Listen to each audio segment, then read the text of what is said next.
চক্ষুষ্মান মানুষ। একটা কথা বলি, অষ্টগ্রাম সদরে হইল লোক সংখ্যা 25,000। সরকার কার্ড দিছে, কৃষি কার্ড দিছে 800। 800 ধরলাম। আচ্ছা, এমন কোন ছাত্র অঙ্কে পড়ো আছো নাকি যে 25,000 লোকের মধ্যে 800 কার্ড সবাইকে দিতে পারবা? এমন কোন ছাত্র আছো নাকি? আছো? 800 কি দিতে হবে? তখন 24,400 লোকে বলবে আমি তো পাইলাম না। হ্যাঁ, আমি এটা স্বীকার করবো, 800 কার্ড দিলে। আমি এটা প্রধানমন্ত্রী জনাব তারেক রহমানের সামনেও বলছি যে 100 পরীক্ষা দিলে সবচেয়ে ভালো ছাত্র কত নম্বর পায়? লেটার পাইলে কয় বাপ কা বেটি বাপ কা বেটা, লেটার মানে 80। 90 ধরেন। একটা লোক 100 মানুষের নাম লেখছে কার্ড ব্যাপারে, 10টা মানুষের নাম ভুল হইতে পারে, এটা আমি তাকে মাফ করব। কিন্তু এর বেশি 11টা হলে যদি কেউ দিতে পারে, অষ্টগ্রামে 800 কার্ডের মধ্যে 100 কার্ড ভুল দেওয়া হয়েছে, আমি সমস্ত টাকা ফেরত দেওয়ার ব্যবস্থা করব প্রশাসনকে দিয়ে। কথাটা খুব ক্লিয়ার করে দেব। এখানে স্বজন প্রীতিতে হয় নাই তা না, স্বজন প্রীতি হয়েছে কিছু, এইটাও স্বজন প্রীতি হয়েছে, এইটা ঠিক। কিন্তু যারা মনে করতেছেন কেউ কিছু পায় নাই, সব খাওয়া হয়ে গেছে, ফজলুর রহমান যতদিন এলাকার এমপি থাকবো, আমার নিঃশ্বাস থাকা পর্যন্ত আমি বইলা গেছি এবং বইলা গেলাম, আমি আছি, আমার স্ত্রী আছে, 2 জন এখানে দেখতেছে, আমার 3টা ছেলে আছে আর একটা মেয়ে আছে। আজকে বাজেটটা কত হইল?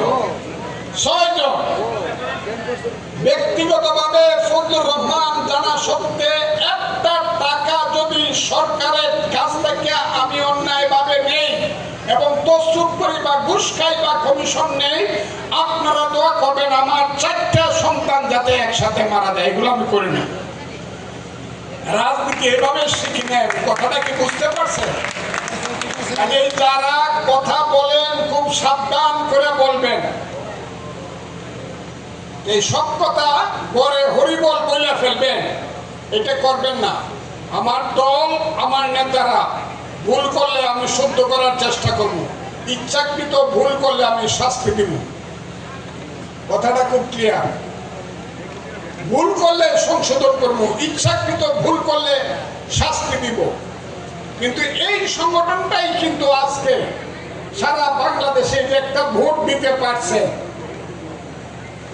15-20 বছর পরে একটা ভোট দিতে পারছেন। আপনি ইন্টারমিডিয়েটে পড়েন, একটা ভোট দিতে পারছেন, বা আপনি বিএ পড়েন, এমএ পড়েন, একটা ভোট দিতে পারছেন। এটা কিন্তু এই সংগঠনের যারা পয়সা আছে, গত 15 বছর যাবত জেল কাটছে, মার খাইছে, মোয়া খাইছে, বাড়ি থেকে বাড়িছে, আর কালি স্লোগান দিছে, হ্যাঁ ভোট চাই, ভোট চাই, নিরপেক্ষ ভোট চাই। এইটুকুই এরা করে গেছে। কিন্তু এরাও মানুষ, এদের লোভ আছে, এদের ত্রুটি আছে, থাকতে পারে। আমি চেষ্টা করব সবটাকে আমি সংশোধন করে চলার জন্য।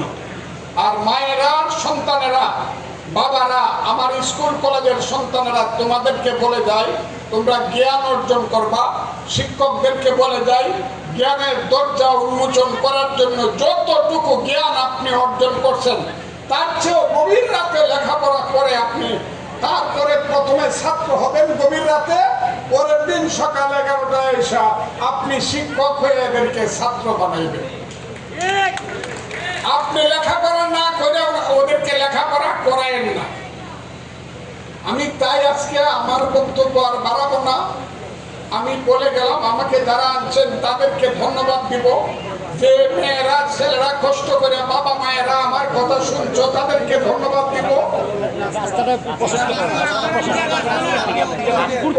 এগুলা করে দিব না, দরখাস্ত দিয়ে দিন প্রিন্সিপাল সাহেব, এগুলা করে দিব না, এগুলা করে দেব না, ওগুলো করে দিব। ওগুলো ওই এদের করে দুনিয়ার বাস্তবতার কাজ। কিন্তু জ্ঞান অর্জনটা কিন্তু এটা হলো মেধার কাজ, অন্তরের কাজ। কথাটা কি বুঝছেন? বারবার কথাটা বলতেছি। আমি তাই আপনাদেরকে বলছি, আপনারা জ্ঞান অর্জন করুন। আপনারা মানুষ হন। আমার মৃত্যু হয়ে যাবে আপনাদের বহু আগে, মৃত্যুর সময় যাতে আমি দেখে যেতে পারি। অষ্টগ্রামে যারা লেখাপড়া করেছিল, এইখান থেকে বাংলার শত শত মহামানবের জন্ম হয়েছে, সেই জিনিসটা যাতে আমি দেখে যেতে পারি। যারা আমাকে এনেছেন তাদেরকে ধন্যবাদ। আমি কথা দিয়ে গেলাম, দল মত নির্বিশেষে স্কুল কলেজ বিশ্ববিদ্যালয়ে আমার ব্যাপারে কোনো দলাদলি থাকবে না, আমার চোখে কোনো দল থাকবে না। লেখাপড়ার ব্যাপারে কোনো দল নাই, এগুলো থাকবে না। আমাদের নেতা তারেক রহমান সাহেব তাই মনে করে। আমি আপনাদের সবাইকে ধন্যবাদ জানাই যারা আমাকে এনেছে।